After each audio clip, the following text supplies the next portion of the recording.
everyone? Okay. Um,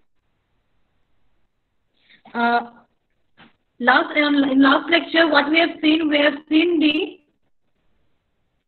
this mechanism, that is we have seen the Ethernet, the different types of Ethernet types. What are the different types of Ethernet we have seen? That is the standard Ethernet, fast Ethernet, gigabit Ethernet, that we are going to see. Okay. So and 10 gigabit Ethernet already we have seen. So if you see the assignment question, if you are able to see the assignment question, तो अगर आप देख रहे हो तो write a short note on gigabit LAN. तो हम लोगों ने already we have seen about the gigabit LAN. तो उसका आपको short note लिखने के लिए बोला, तो you are supposed to write down the MAC sublayer and physical layer of your gigabit LAN. Fine.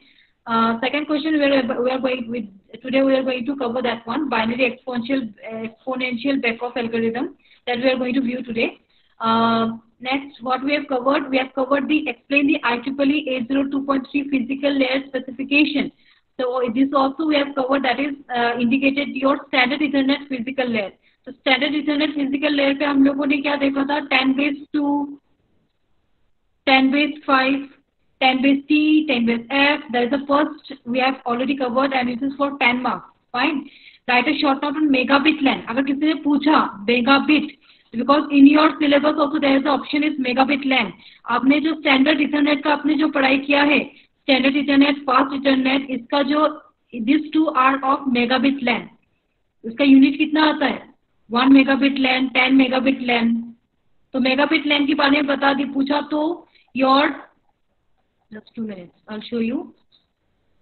तो मेगाबिट इसमें से कौन सा है? Standard ethernet and fast ethernet. It is this two are of megabit LAN specification. Clear? तो ये दोनों के ऊपर आपको एक्सप्लेनेशन देना पड़ेगा. Very shortly you have to explain you. Fine. Megabit LAN. Next which I have covered. Okay, this much question till now they have asked in the university exam. Fine. So today we move to your next.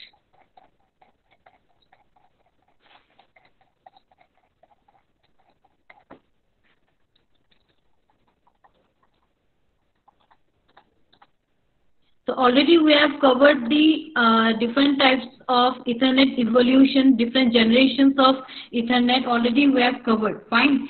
So normally in the case of your Ethernet, we have seen one problem. That problem is known as collision. And why that collision happened? If the two stations share the single carrier and these two stations transmit at the same time, at that time, what will happen? The collision normally occur, and because of that we have normally used so many mechanisms, collision, different media access control mechanisms to in order to reduce some extent of your collision problem. Fine. So there is that procedure is जो अभी हम लोग जो discuss करने वाले हैं today, that is known as binary exponential backoff algorithm. So in the case of the CSMA CD, तो ये CSMA CD जो problem है वो हम लोग कब use करते हैं? जब multiple systems transmit its packets by using a single carrier. At that time that collision happen, उसके basis पे हम लोग क्या करते हैं? ये mechanism use करते हैं कि ताकि कैसे रिड्यूस कर दिया जाए. ठीक है.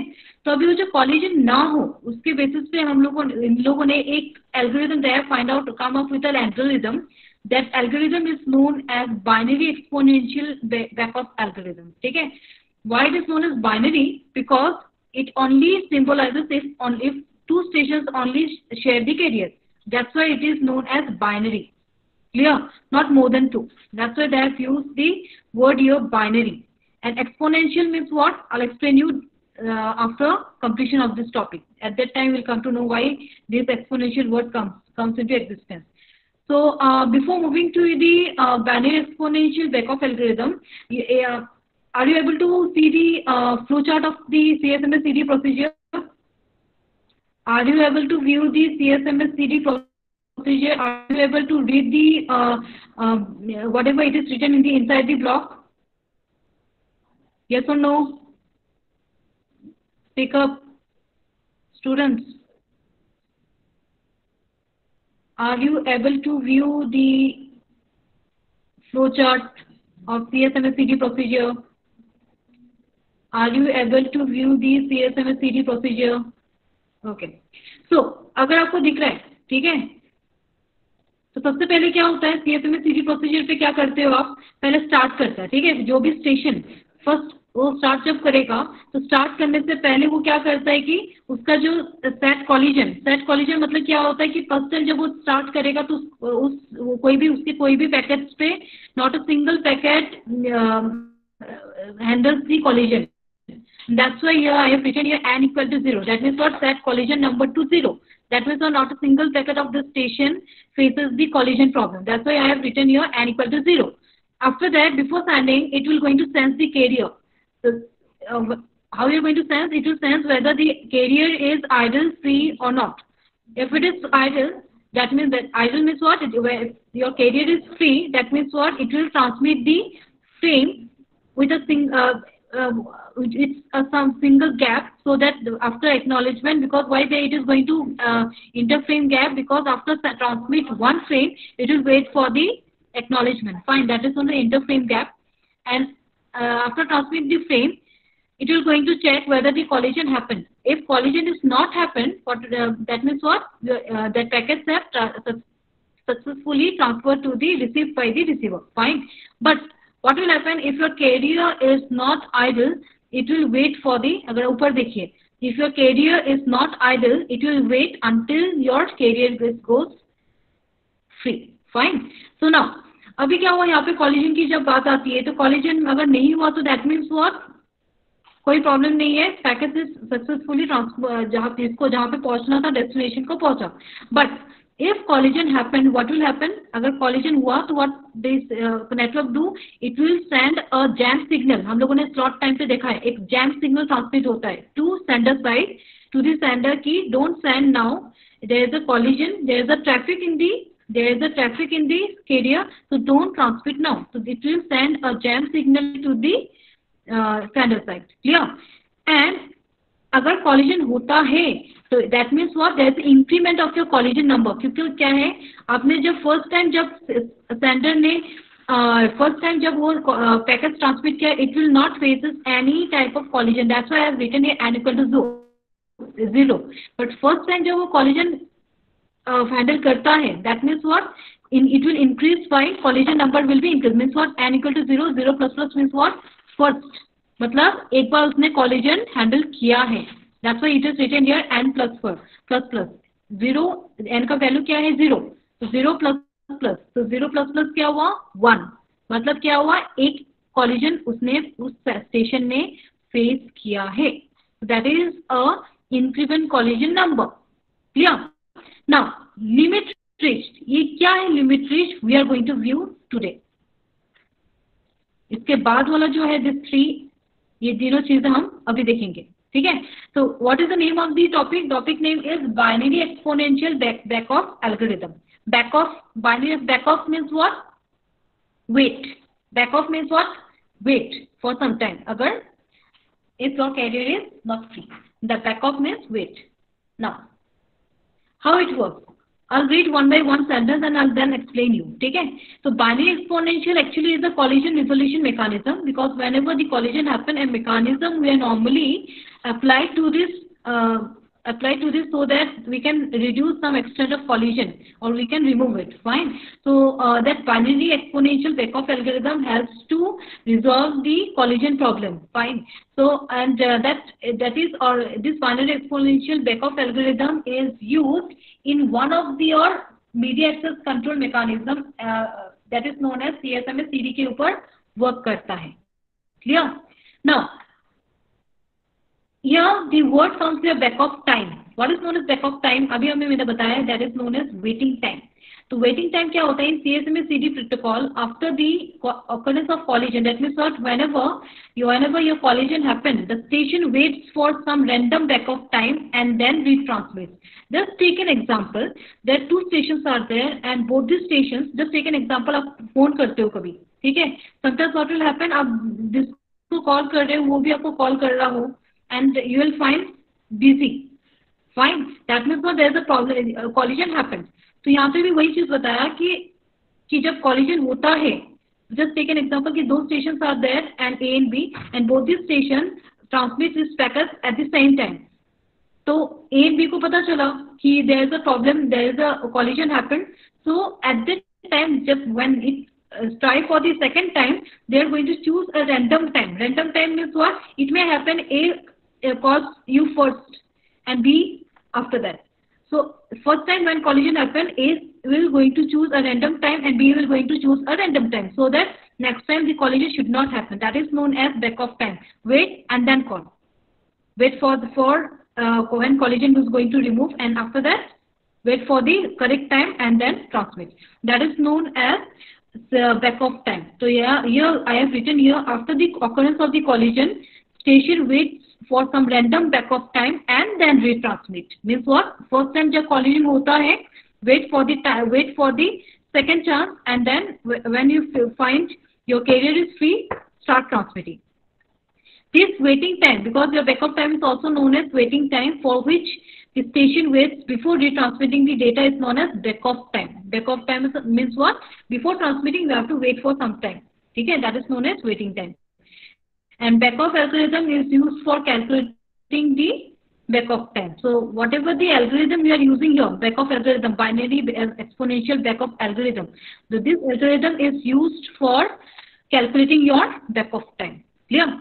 Now, ये हो गया आपका backup time. Now, what is backup algorithm? How you are going to calculate it? Clear? तो यहाँ पे कैसा है कि if you are going to calculate the backup time, अब अगर आपको calculate करना है, the equation is, अगर आप देख रहे हो, k into time slot, ठीक है, k into time slot. अब क्या होता है कि number of collisions, अभी क्या है यहाँ पे, और अगर आपको ranges choose करना है कि how many times the packets face the collision, तो उसके लिए जो इक्वेशन आती है that is 2n-1. इक्वेशन क्या है? 2n-1. ठीक है, तो that is to n क्या रहता है? how many times the packet faces the collision. For example, अगर packet हम लोगों ने ये फ्लो चार्ट में देखा था n equal to 0. अगर n equal to 0, that means what? Not a single time it will face. Fine. तो अगर n equal to 1 होता है, that means 2-1. 2-1 क्या रहता है आपका? 2 into 1 minus 1 कितना हुआ? एक टाइम उसने कॉलिजन फेस किया है. तो अगर उसका रेंज आपको डिसाइड करना है तो 0,2n-1. This is the range for decide how many times your packets get collided. That is the range we have to decide. And how many times अगर आपको पता करना है तो दैट इज द 2n-1. ठीक है. Now what is the equation for back off time? k into time slot. तो just take an example, अगर फर्स्ट टाइम एक कॉलिजन को हम एक यूनिट पकड़ते हैं, ठीक है, एक unit of time slot, 1 unit of time slot. अगर फर्स्ट टाइम कॉलिजन होता है एक स्टेशन को, तो हम लोग कैसे कैलकुलेट करते हैं? k into 1. टाइम स्लॉट हो गया 1 unit of time slot, k into 1. तो कितना हुआ? Capital K. अगर second time collision happened, k into 2 means twice it happened. तो k हो गया आपका कौन से स्टेशन ने फेस किया है और कितने बार किया है. k हो गया नंबर ऑफ स्टेशन. ठीक है, कौन सा स्टेशन ने कितने बार कॉलिजन फेस किया है. तो टाइम स्लॉट हो गया how many times. Clear? And k indicates your which station. Clear? So this is your backoff algorithm. Now just take an example. There is a sender is A, destination is B. Clear? And B and C is the intermediate nodes. By using this intermediate nodes, A is try to send its packets to the D, and D tries to send its packets to A. Fine. But what will happen? A and B chooses the same time slot, and what will happen? The collision happened. Clear? तो यहाँ पे मैंने क्या consider किया? Consider the value of time slot is 1 unit. ठीक है, हमें एक यूनिट का टाइम स्लॉट लेते हैं. ठीक है, एंड अगर 1 यूनिट का टाइम स्लॉट लिया आपने, तो व्हाट विल हैपन? 1 यूनिट का टाइम स्लॉट लिया तो what will happen? Back off time हम कैसे कैलकुलेट करोगे? Back off time equal to k into time slot. तो टाइम स्लॉट का आपने यूनिट कितना लिया? 1. तो कितना रहा? k. लिया. तो just your first scene is, अगर आपको दिख रहा है, फर्स्ट सीन क्या है? फर्स्ट एक सिनेरियो लेते हैं कि दोनों स्टेशन ने एक ही टाइम पे ट्रांसमिट किया पैकेट, ए एंड डी ने. फाइन, ए ने भी और डी ने भी सेम टाइम पे ट्रांसमिट किया. तो what will happen, this leads to a collision. अगर कॉलिजन हुआ तो क्या हुआ, clearly the collision on both the packets is occurring for the first time. That means what, A and D का जो पैकेट्स है, पहला पैकेट जो है it will face its first collision. तो अगर इन दोनों के फर्स्ट पैकेट्स ने फर्स्ट टाइम कॉलिजन डिटेक्ट किया, that means what, after detecting the collision the station A randomly chooses a number, तो एक नंबर चूज करेगा। सेकंड टाइम वो क्या करेगा, कोई भी एक रैंडम नंबर चूज करेगा सेकंड टाइम, ताकि ए के साथ एक उसका डी के साथ कोई भी कॉलिजन ना हो second time. How it is going to choose, तो सबसे पहले कैसा है, पहले आप कैसे क्या फाइंड आउट करोगे कि how many times this station A faces the collision. उसके लिए इक्वेशन क्या हुआ, 2 raised to n 1 n minus 1, 2 raised to n minus 1, n क्या हुआ आपका 1, 2 raised to n क्या हुआ 1। तो फर्स्ट टाइम जब आपके ए के पैकेट ने कॉलिजन एज्यूम किया, n हो गया आपका number of packet, sorry number of collision, तो 2 raised to n minus 1, तो n क्या हुआ आपका 1, फर्स्ट टाइम उसने कॉलिजन फेस किया, तो 2 raised to 1 minus 1 कितना हुआ 1, मतलब पहला कॉलिजन उसने फेस किया है। तो if you are going to set the range, तो रेंज कैसे सेट करोगे, 0, 2 raised to 1 minus 1, तो 0, 1, that means what, through this we can set the range की ऐसा कौन सा चांस आए कि उसको सेकंड टाइम कॉलिजन फेस ना करना पड़े। फाइन, तो ये हो गया 0, 1 and the back off time क्या हो गया, के सफिक्स ए यूनिट, क्योंकि टाइम स्लॉट आपने कितना लिया 1 यूनिट, क्योंकि एक ही टाइम उसने फेस किया है 1 यूनिट। ठीक है, now what will happen in the D station, D का भी वही हाल है, क्योंकि ए ने जब ट्रांसमिट किया डी ने भी उसी टाइम ट्रांसमिट किया, तो इसका भी क्या होगा 2 raised to 1 minus 1, तो इसका भी इसने रेंज डिसाइड किया 0, 1। So following are the 4 cases through which की कॉलिजन ना हो। अभी कैसा है, अभी आप लोगों को पता चल गया है कि एक बार कॉलिजन आया, तो अभी आप क्या फाइंड आउट करोगे, 4 डिफरेंट केसेस की कॉलिजन ना हो। अभी कैसा है, just take an example, K A and K D, there are 2 stations are there and दोनों ने एक बार कॉलिजन फेस किया है। अब इसका हम लोग 4 ये निकालेंगे केसेस। ठीक है, तो ऐसा हो सकता है कि ये के and K D both are 0, अगर दोनों ने एक ही टाइम पे, पहले टाइम पे फर्स्ट टाइम दोनों ने एक ही टाइम पे अगर ट्रांसमिट किया हो, तो what will happen, both the station start retransmitting their data immediately, this can leads to a collision. अगर एक ही टाइम पे, पहले टाइम पे अगर के एंड के डी ने ट्रांसमिट किया, what will happen, collision happen. तो ये हो गया पहला चांस। ठीक है, ये हो गया पहला केस।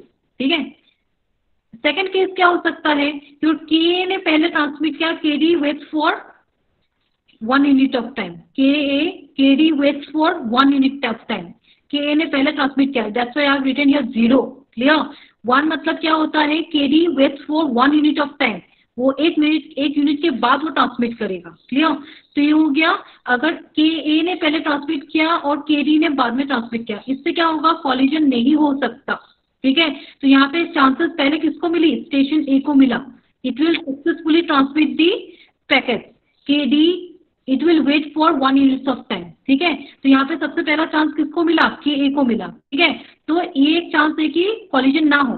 सेकंड क्या हो सकता है कि K A wait for 1 unit of time and K D को पहला चांस मिले, गेटिंग, के डी को पहला चांस मिले, because that's why I've written here 0 and KA waits for 1 units of time। इस कंडीशन में भी कॉलिजन नहीं होने का चांसेस है, बट इट मे हैपन कि पहले टाइम जब 0, 0 पहले टाइम जब कॉलिजन हुआ, इट मे हैपन कि सेकंड टाइम में कि दोनों ने चौथा केस क्या बताता है कि अगर पहले टाइम भी अगर कॉलिजन हुआ, ऐसा हो सकता है कि सेकंड टाइम पे भी दोनों ने सेम टाइम पे ट्रांसमिट किया हो, और सेम टाइम में अगर ट्रांसमिट किया हो तो दैट मीन्स दोनों का कॉलिजन हुआ। तो दोनों का अगर कॉलिजन हुआ, that means first time both the station faces the collision, तो उसका यूनिट क्या हुआ, 1 unit of time, 1, 1। Getting, any query, any query, any query, any query, this is the probability we have find out कि कब कब collision नहीं हो सकता। तो this are the random time through which we can test कि first time collision हुआ, ठीक है। रैंडम टाइम में क्या रहता है कि second time you are going to find out कि अब सेकंड टाइम में ऐसा हो सकता है कि ए पहले ट्रांसमिट करे, डी बाद में ट्रांसमिट करे, that is known as random access. ठीक है, तो दिस इज दी 4 केसेस कि सेकंड टाइम या पहले टाइम कॉलिजन ना हो। तो this are the 4 cases we have seen. Clear, ये हो गया आपका फर्स्ट सिनेरियो कि दोनों ने एक ही टाइम पे पहले पैकेट ट्रांसमिट किया हो तो, ठीक है। तो उसके अंदर क्या हुआ, पहले पैकेट दोनों ने एक के साथ ट्रांसमिट किया तो क्या हुआ कि दोनों को एक ही बार ही कॉलिजन फेस करना पड़ा। और दोनों को अगर एक ही टाइम पे कॉलिजन फेस करना पड़ा तो उसका आपने टाइम स्लॉट क्या निकाला, उसका टाइम स्लॉट क्या हुआ, के यूनिट, ठीक है। क्योंकि कैसा है, टाइम स्लॉट एक यूनिट में दोनों का वेट करना पड़ा, बिकॉज कैसा है अभी एक बार कॉलिजन होता है तो you have to wait for 1 unit of time ताकि क्लियर हो जाए और आपको मौका मिले और आप ट्रांसमिट करो सेकेंड टाइम। तो उसके लिए उसके अंदर आपने 4 केसेस लिए, ठीक है। बिकॉज ये 4 केसेस क्यों लिए, बिकॉज 2⁻1 -1, तो कितने केसेस हुए यहाँ पे 0,1, तो 0,1 से आपके 4 केसेस बनते, 0 0 0 1 0 1 0 1 1, इसमें से आपके 4 केसेस निकलते हैं। नाउ सेकंड सिनेरियो क्या है, okay now you are going to find out the probability. तो प्रोबेबिलिटी अगर आपको फाइंड आउट करना है कि थ्रू दिस टेबल, अगर आपको प्रोबेबिलिटी टू फाइंड आउट कि ए सक्सेसफुली कितने बार, इफ आउट ऑफ 4 केसेस कितने बार ए सक्सेसफुली ट्रांसमिट किया है, that is only 1, that is second case 0। जब सेकंड केस अगर आप देख रहे हो A transmit this packet successfully without any collision, तो वो कितने प्रोबेबिलिटी में, ओनली 1 प्रोबेबिलिटी आउट ऑफ 4। तो यहाँ पे मैंने क्या लिखा, probability of station A to successfully retransmit its packet after the first collision is 1,4। Second time same for the D कि फर्स्ट कॉलिजन के बाद डी को कब चांस मिला कि कॉलिजन सेकंड टाइम में वो कितने, ऐसा कौन सा केस, ऐसा कौन सा समय में D at how many at after first collision when your D retransmit out of 4 cases only 1, that is third case, ठीक है। तो इसको भी एक ही बार चांस मिला आउट ऑफ 4 केसेस, तो इसका भी प्रोबेबिलिटी क्या है कि 1/4। अब थर्ड केस क्या बताता है कि how many times both the station faces the collision twice, 0 0 1 1। पहले टाइम पे भी कॉलिजन, पहले बार जब फर्स्ट टाइम ट्रांसमिट किया तभी भी कॉलिजन हुआ, जब सेकंड टाइम ट्रांसमिट किया तभी भी कॉलिजन हुआ 1 1, ठीक है। तो इसका प्रोबेबिलिटी क्या हुआ 2/4। The probability of occurrence of collision again after the first collision is 2,4। तो इसका यूनिट क्या, इसका प्रोबेबिलिटी का चांसेस क्या है 1/2। So this is the probability of finding out कि how many times your station gets a chance to retransmit its packet after their first collision. Samir Pathan, I didn't ask you for giving the attendance now. Now, second case क्या है, second scenario क्या है कि station A ने successfully transmit किया packet and at that time D को wait करना पड़ा, उसका first पैकेट तब तक उसने ट्रांसमिट नहीं किया क्योंकि ए ट्रांसमिट कर रहा था, ठीक है। अब कैसा है, जब डी को चांस मिला पैकेट ट्रांसमिट करने का, एट दैट टाइम ए भी अपना सेकंड पैकेट ट्रांसमिट किया। क्या बता रही हूँ, फर्स्ट केस में आपने क्या देखा कि दोनों ए एंड डी ने ट्रांसमिट किया पैकेट, ठीक है, ए एंड डी ने ट्रांसमिट किया। बट अभी जब सेकंड टाइम मैंने क्या देखा, अभी आपको आपने सेकंड सिनेरियो क्या बता रहे हैं मैंने यहाँ पे कि स्टेशन एक ने फर्स्ट टाइम ट्रांसमिट किया, D wait for the transmit is first packet, ठीक है। ए ने फर्स्ट टाइम सक्सेसफुली ट्रांसमिट किया पहला पैकेट और D wait for its chance, ठीक है। अब क्या है, सेकंड टाइम जब डी ट्रांसमिट करेगा, सेकंड टाइम जब ए ट्रांसमिट करेगा, उसने अपना सेकंड पैकेट, स्टेशन ए ने अपना सेकंड डेटा पैकेट डी के फर्स्ट डेटा पैकेट से के साथ ट्रांसमिट किया। अब क्या हुआ, डी और स्टेशन ए ने जब ट्रांसमिट किया, क्या हुआ, डी को सेकंड टाइम कॉलिजन फेस करना पड़ा और स्टेशन ए को फर्स्ट टाइम कॉलिजन फेस करना पड़ा। क्यों, क्योंकि उसका पहला पैकेट सक्सेसफुली ट्रांसमिट हुआ था, but while transmitting the second data packet D ने जब अपना फर्स्ट पैकेट ट्रांसमिट किया, eight that time they faces the collision. अब डी का ये सेकंड टाइम था and A का ये first time collision था, that means what, D faces second time of collision and A faces the first time collision। तो A ने जब अगर second type of collision transmit किया तो इसका range क्या हुआ 0,2⁻1 -1। तो क्या हुआ, इसका रेंज क्या निकला 0,1। मतलब क्या है, इसने एक ही टाइम पे इसने कॉलिजन फेस किया है, कॉलिजन नंबर इज 2:1 -1, तो कॉलिजन नंबर कितना हुआ 1। इक्वेशन क्या है 2:1 - 1। ए ने एक ही बार फेस किया है, बट बी ने सेकेंड टाइम फेस किया। क्यों? क्योंकि जब स्टेशन ए ने अपना फर्स्ट पैकेट ट्रांसमिट किया, eight that time also D ने ट्रांसमिट करने की कोशिश की थी, बट कॉलिजन हुआ था। जब डी स्टेशन ए ने अपना सेकेंड पैकेट ट्रांसमिट करने की कोशिश की, eight that time also station D ने भी फर्स्ट पैकेट ट्रांसमिट करने की कोशिश, eight that time also it faces the collision. तब डी ने कितने बार ट्रांसमिट करने की कोशिश की कॉलिजन का, it faces the collision twice. तो इक्वेशन क्या हो गया 2:2 - 1। 2:2 - 1 मतलब क्या हो गया आपका 4 - 1।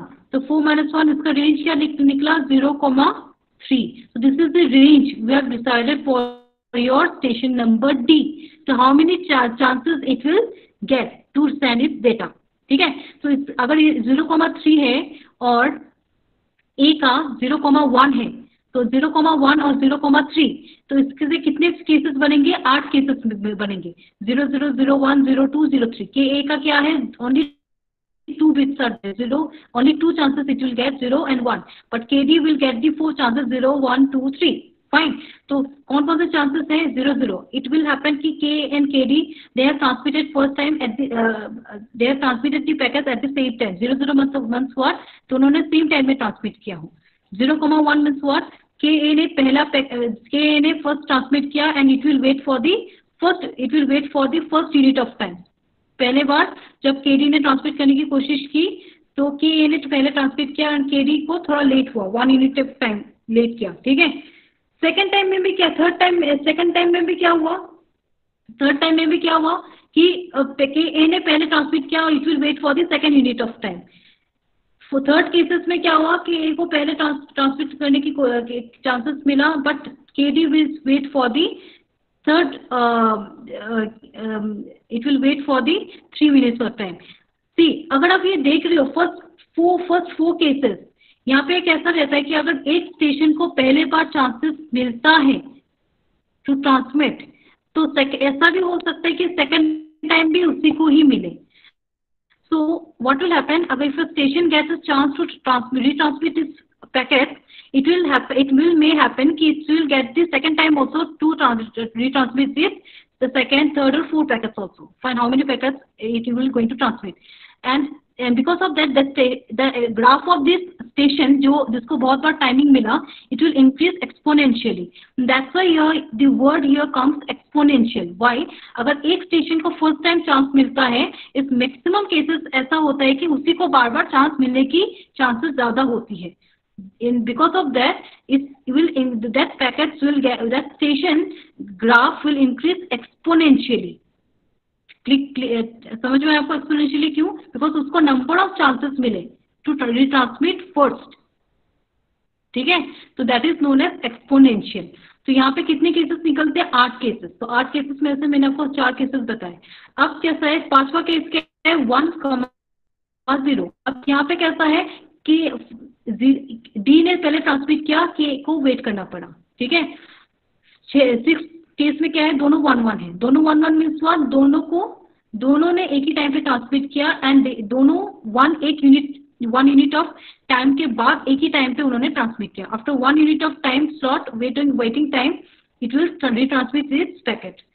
अब सेवंथ केस में क्या रहता है, सेवंथ वाले केस में अगर आप देख रहे हो कि A first gets the first chance to retransmit because KD wait for the second unit of time. And अगर लास्ट केस में भी अगर आप देख रहे हो तो केडी वेट करना पड़ा केडी को। तो अगर आप इसमें देख रहे हो कि A gets the maximum chance because K को अगर जब फर्स्ट टाइम जब चांस मिला था, सेकंड केस पे देखिए तो उसको मैक्सिमम टाइम चांस मिले कि रिट्रांसमिट फर्स्ट।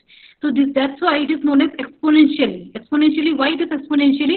अगर फर्स्ट एक पैकेट को ट्रांसमिट करने का चांस मिला तो it may happen the same packet gets multiple chances to retransmit this packet before the next packet, another packet. Clear? And that's why अगर आपने यहाँ पे probability to find out कि K को कितने बार chances मिले, तो यहाँ पे कितने बार chances मिले? second case, third case, fourth case, then second number, third number, fourth number, 7th number and 8th number. That means that out of 8, 5 times A gets a chance to transmit this packet first. ठीक है, तो probability क्या हुआ 5/8। Now B का कितने time D को chance मिला to transmit first, this is fifth one, ठीक है, एक ही टाइम उसको चांस मिला, तो प्रोबेबिलिटी ऑफ चांसेस कितना है 1/8। And how many times the और both the station faces the at the same time, दोनों ने एक ही टाइम पे कॉलिजन फेस किया, ये हो गया 0/0 और ये हो गया 1/1, that means what twice 2/8 means what 1/4। So this is known as binary exponential Beckhoff algorithm. Binary exponential Beckhoff algorithm. जहाँ पे दोनों स्टेशन जब फर्स्ट टाइम उसको कॉलिजन फेस करते हैं, second time they are going to choose a random time so that it will not, these two stations will not get collided second time. Their packets should not get collided second time. This is known as random access. तो this random access media access control, कौन सा media access control mechanism के ऊपर ये algorithm work कर रहा है, that is CSMA-CD protocol के ऊपर आपका binary exponential backoff algorithm work करता है। Clear? And how it is work I have already explain to you. Any doubt? Any doubt? Any doubt?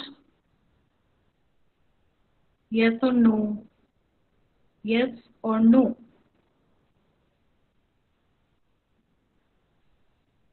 Okay.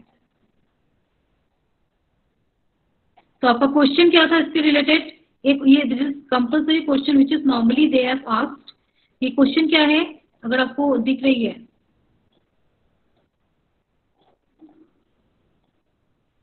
If you are able to view the question is explain, second number question, explain binary exponential backup algorithm of IEEE 802.3. Why it is IEEE 802.3? Standard Ethernet के ऊपर क्यों work कर रही है? Why it is work under standard Ethernet not fast Ethernet? और because fast Ethernet में भी होता है हाफ डुप्लेक्स, अगर आप मोड ऑफ ट्रांसमिशन यूज करते हो तो उससे कॉलिजन होता है because both the station use the single carrier. Why it is use the word IEEE 802.3? because जो मैकेनिज्म यहाँ पे यूज किया है media access control second backup layer that is CSMA-CD, तो उसने कौन सा मैकेनिज्म यूज किया है? CSMA-CD। तो CSMA-CD के ऊपर ही ये एल्गोरिथम यूज होता है। Clear? So we have covered how many points? IEEE 802.3 इसका परफॉर्मेंस हम लोगों ने देखा है। मेगाबिट लैन हमने कंप्लीट किया है। मेगाबिट लैन पे कौन कौन सा आती है? Standard ethernet and fast Ethernet which carries 1 megabit per second, 10 megabit per second। ठीक है। नाउ गीगाबिट इथरनेट लैन हम लोगों ने देखा है 10 gigabit LAN, 100 gigabit sorry 1 gigabit LAN and 10 gigabit LAN भी हम लोगों ने देखा है point. Now also we have covered the binary exponential Beckhoff algorithm also. ठीक है। So today we are going to cover one more point that is IEEE 802.4. IEEE 802.4 उसको आप क्या बोलते हो? टोकन बस। टोकन बस।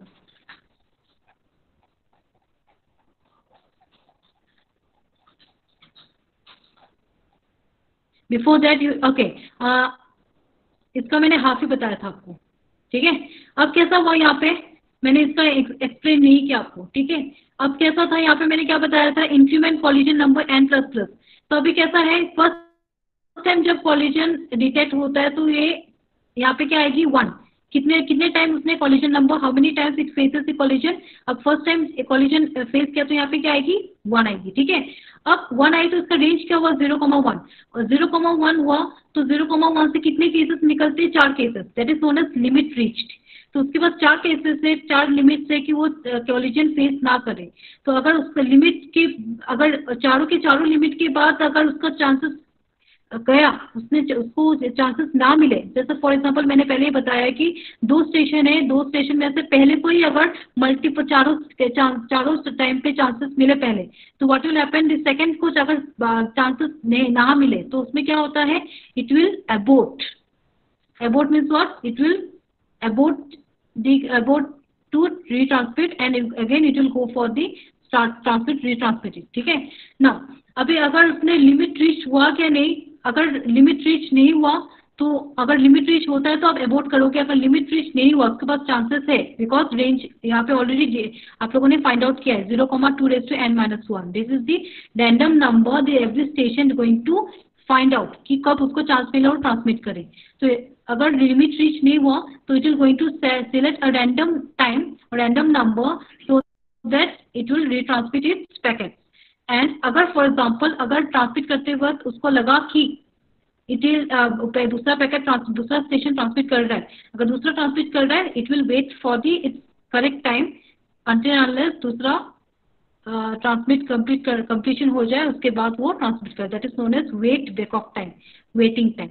ठीक है, तो वेटिंग में क्या रहता है, it will going again it will going to the wait for some time to sense whether the carrier is free or not. तो wait back of time मतलब क्या होता है, it will going to wait and try to sense whether the carrier is free or not. So this is the flow diagram of your CSMA CD protocol where we have applied the algorithm known as binary exponential Beckhoff algorithm. Draw this diagram. Draw this diagram. पहले क्या करो, आप पहले बना लो, उसके बाद मैं zoom करूंगी, उसके बाद आप अंदर का लिख लेना बॉक्सेस के अंदर। First to draw the flow chart, कितने बॉक्सेस है उसके बेसिस पे आप बना लो पहले, उसके बाद मैं जूम करके आपको दिखाऊंगी कि अंदर पे क्या लिखा है। First to draw the structure.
Drawn everyone?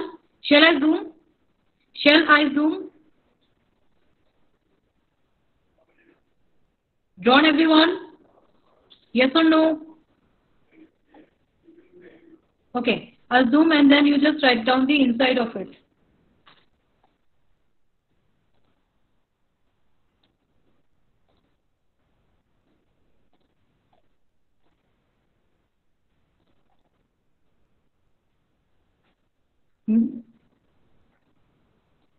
Down down करना है तो मुझे बताओ आप कब, मैं तब फिर वो करती हूँ नीचे का भी।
Ashutosh, don't give your presenty, ऐसा तो आप लेट आए आज. Don't give your presenty, I didn't ask you.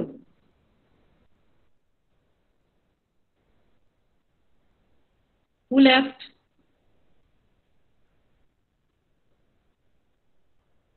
Kiran Patil.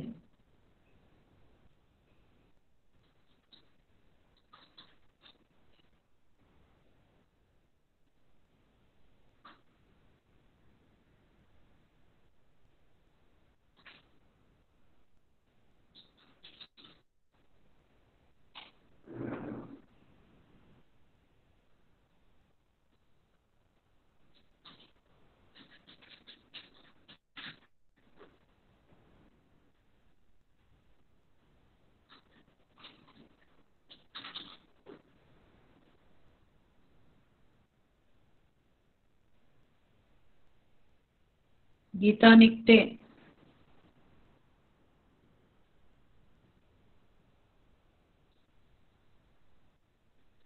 Ron. Amit. Rutuja. Shraddha. बोलते कि नहीं हो?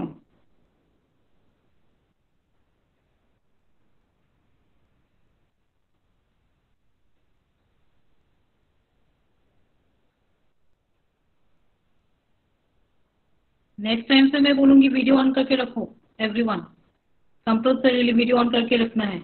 Eight that time I will come to know कि whether you are getting or not, what you are doing.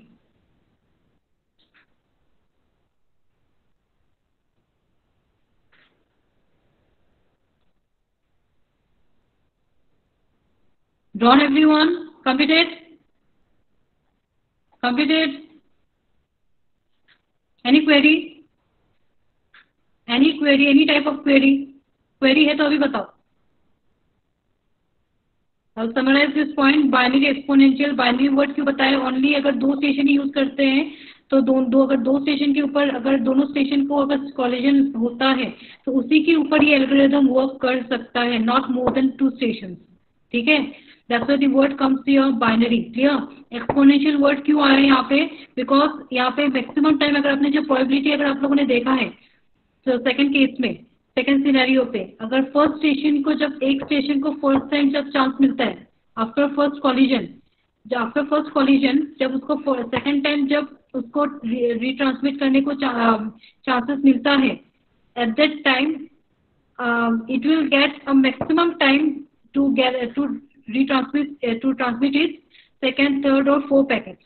ठीक है. to transmit its packets first. तो इसका exponentially क्या रहता है कि दोनों स्टेशन में से ऐसा हो सकता है कि जो पहले जो चांस किसी को जो पहले स्टेशन को ने जो ट्रांसमिट किया था उसको मल्टीपल टाइम्स मौका मिला ट्रांसमिट करने को. And because of that the graph of your that station increases exponentially and the others not decreased exponentially. So whatever happened, increase or decrease, it will happen in exponentially. ठीक है. That's why the word comes here exponential. Because अगर आप लोगों ने second scenario देखा, A gets the chance 5 times more than D. ठीक है. That's why the word comes here exponential. Back of algorithm means what? To wait for some time and then retransmit. Wait and then retransmit. Sense whether the carrier is free or not and then transmit.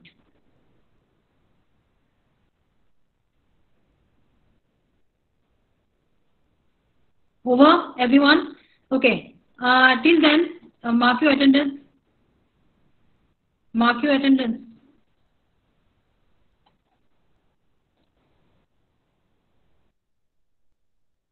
Thank you.